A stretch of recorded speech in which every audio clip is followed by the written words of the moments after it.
waxaan rajaynayaa in sanadka 2000 dhammaan dadka qaaradda Afrika ku nool ay haystaan diinta Kiristaanka. hadalkan qayaxan ee aan gabashada lahayn waxa yiri John Paul II oo ahaa baadarigii Vaticanka ugu sareeyay sanadkii 1980. baadarigan ayaa xilligaas wuxuu booqasho ku yimid qaaradda Afrika isagoo tagay wadamo ay kamid yihiin Kenya, Ghana, Burkina Faso, Ivory Coast iyo wadankii Zaire la oran jiray ase hadda la yiraahdo Democratic Republic of Congo.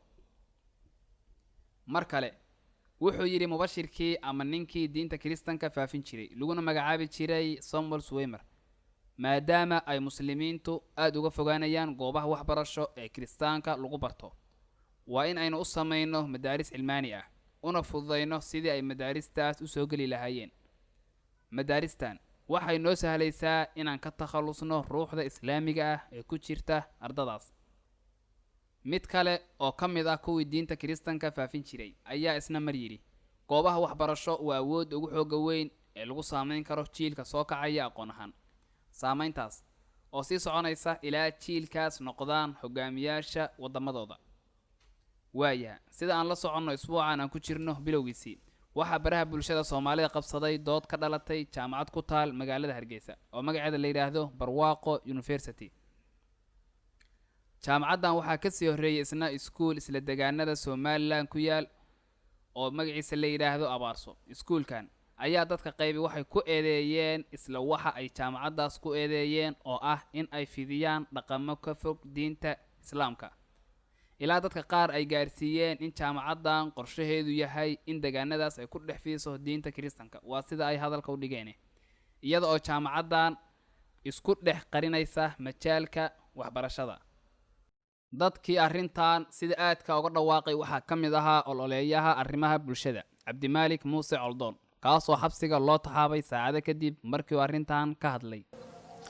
madaxweynuhu hadalkiisaas ama ereygiisaas waxa uu si weyn u difaacayay dugsiga Abaarso iyo jaamacadiisa, isla markaana waxa uu weerar ku qaaday dadkii eedeeyay dugsiga. ma doonayo in arrintaas dib ugu noqdo mar kale, laakiin waxaan isku dayayaa inaan ka hadlo arrin intaas ka guda ballaaran. gaalaysiinta ama in Kiristaan laga dhigo dad horay Muslim u ahaa ma aha wax cusub ee waa arrin ilaa muddo qarniyo badan ah soo jirtay. inta badan kaniisado iyo ururo ka socda wadamo Kiristaan ah ayaa hawshan fuliya. meelaha mashruucan sida weyn looga fuliyo waxaa ka mid ah qaaradda Afrika iyo meel walba oo dib u dhac, macaluul iyo dhibaato ay ka jirto.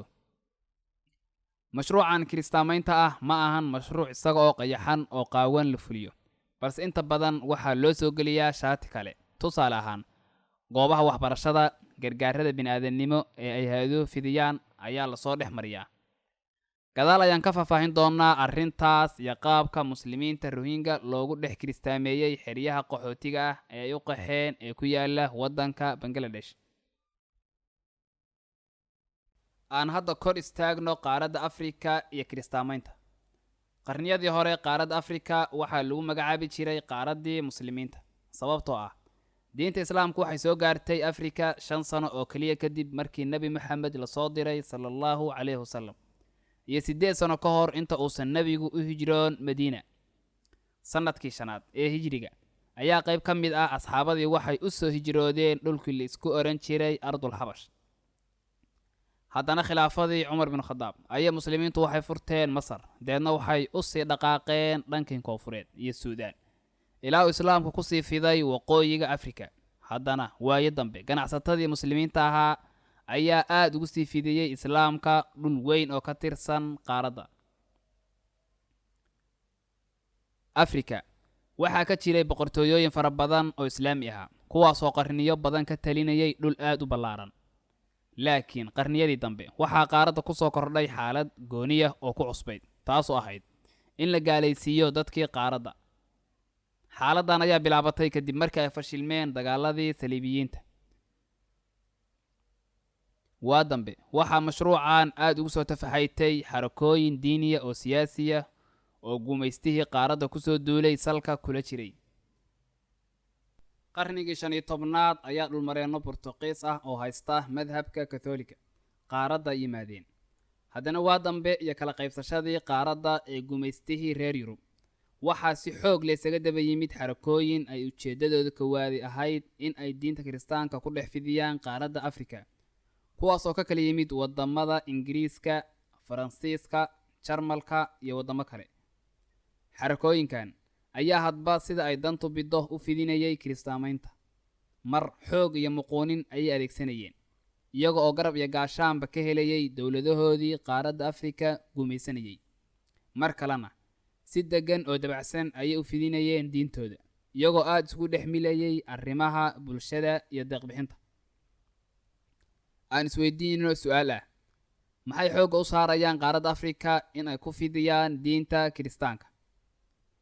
waxaa la sheegaa in 70% mujtamaca carbeed ee muslimka ah ay ku nool yihiin qaaradda afrika, iyo in 75% dhulka carbeed uu ku yaallo qaaradda afrika, iyo ugu dambayn in dadka ku nool qaaradda afrika lagu qiyaaso 60% inay muslimiin yihiin.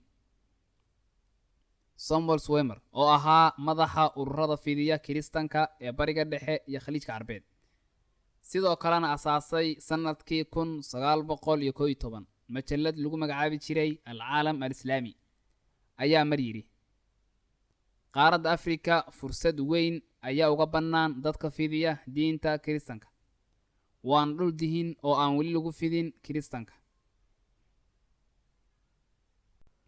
muslimiinta rohingya.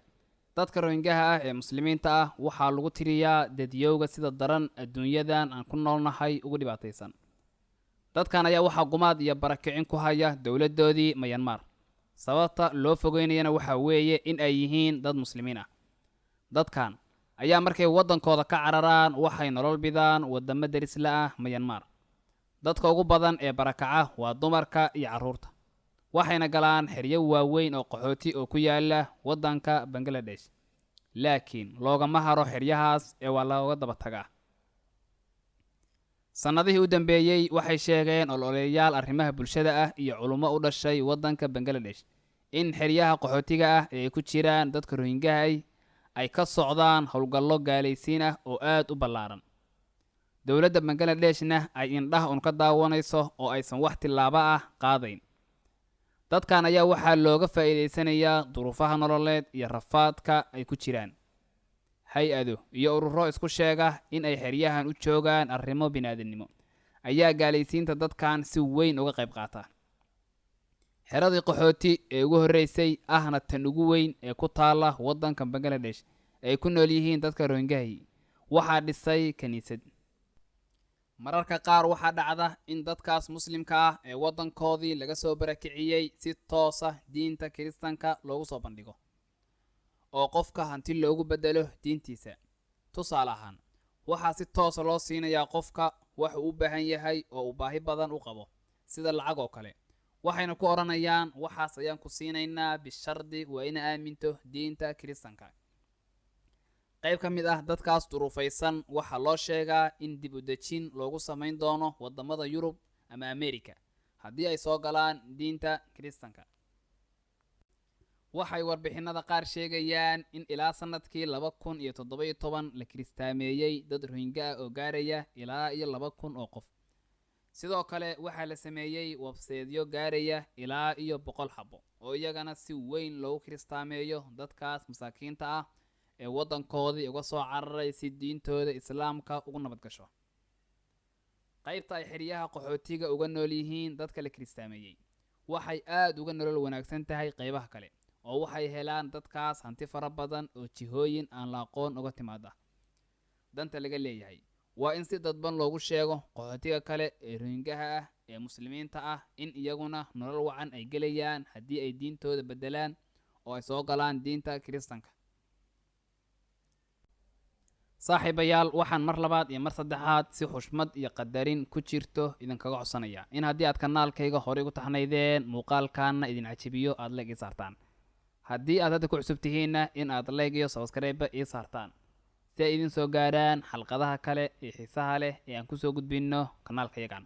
sidoo kale waxaa jira page aan ku leenahay Facebook oo isla magaca kanaalka wata waa Yemyan Balaste, kaas oo aan si maalinla ugu soo gudbinno dhacdooyinka yaab kale ee dunida daafaheeda ay ka qorto saxaafadda caalamka.